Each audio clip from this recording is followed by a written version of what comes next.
Hello friends, నేను మీకు ఇవాళ సోయా చంక్స్ తోటి బ్రెడ్ శాండ్విచ్ చేసి చూపిస్తాను.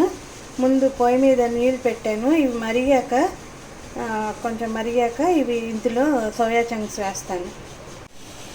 ఇవన్నీ నీళ్ళు మరిగినవి ఈ కప్తో ఒక కప్పుడు వేస్తాను. నేను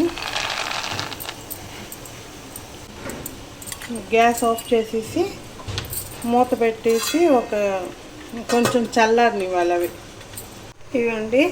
ఇవి ఒక 10 minutes అయిపోయింది. ఇప్పుడు ఇవి నీళ్లు తీసేసి కొంచెం కోర్స్లీ గ్రైండ్ చేసుకోవాలన్నమాట. కొంచెం చల్లనీళ్ళు వేస్తే చల్లగా అవుతాయి. ఈ వేడి నీళ్ళు కొంచెం గోరెచ్చగా అయిపోయినాయి. 10 నిమిషాలు ఉంచాం కదా.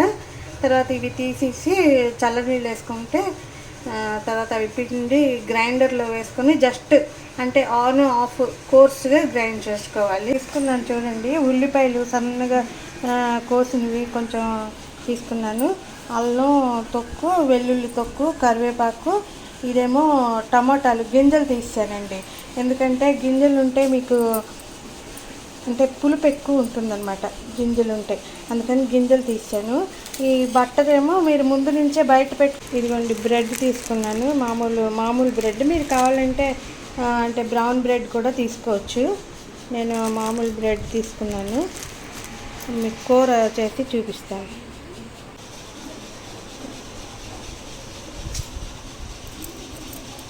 సాల్ట్ వేసుకోవాలి.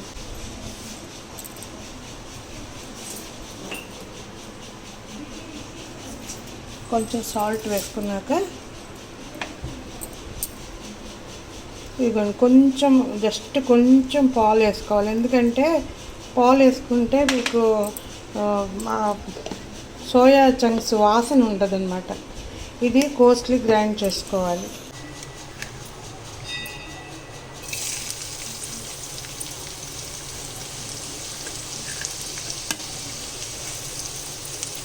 ఉల్లిపాయలు, ఇదిగోండి అల్లం తొక్కు, తర్వాత వెల్లుల్లి తొక్కుని ఉంచుకున్నాను. అది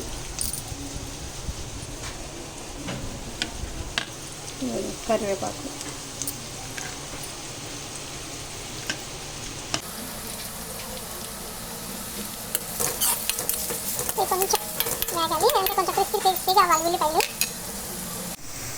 ఇదండి కొంచెం ఉల్లిపాయలు కొంచెం రెడ్గా వేగాయి కదా. ఇప్పుడు టమాటాలు వేసుకోవాలి.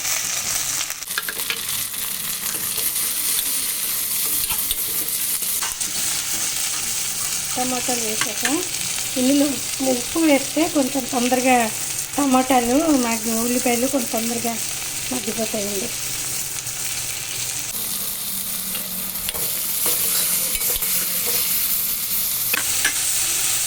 తర్వాత ఇందులో main ingredient sambar masala powder.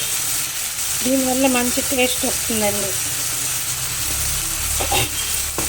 అంటే మన క్వాంటిటీని బట్టి వేసుకోవాలి. కొంచెం టమాటాలు మెత్తబడితే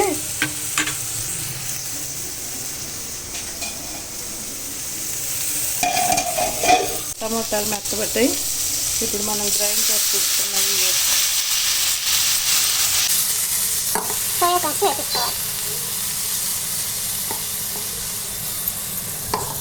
సరిగ్గా గట్టిగా పిండలేదు. గట్టిగా పిండితే ఇంత లూజ్ ఉండదు. ఇవి కొంచెం గట్టిపడే వరకు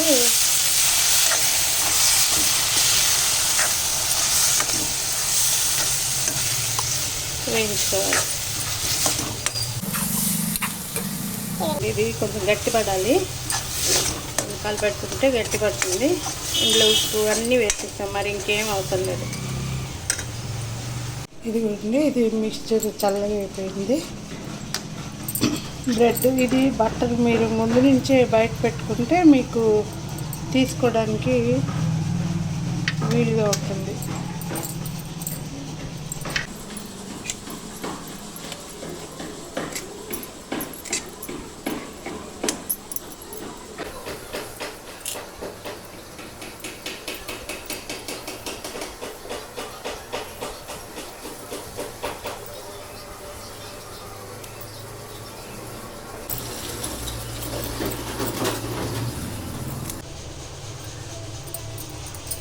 ఇలాగ అన్ని బ్రెడ్లు శాండ్విచ్ చేసుకోవాలండి.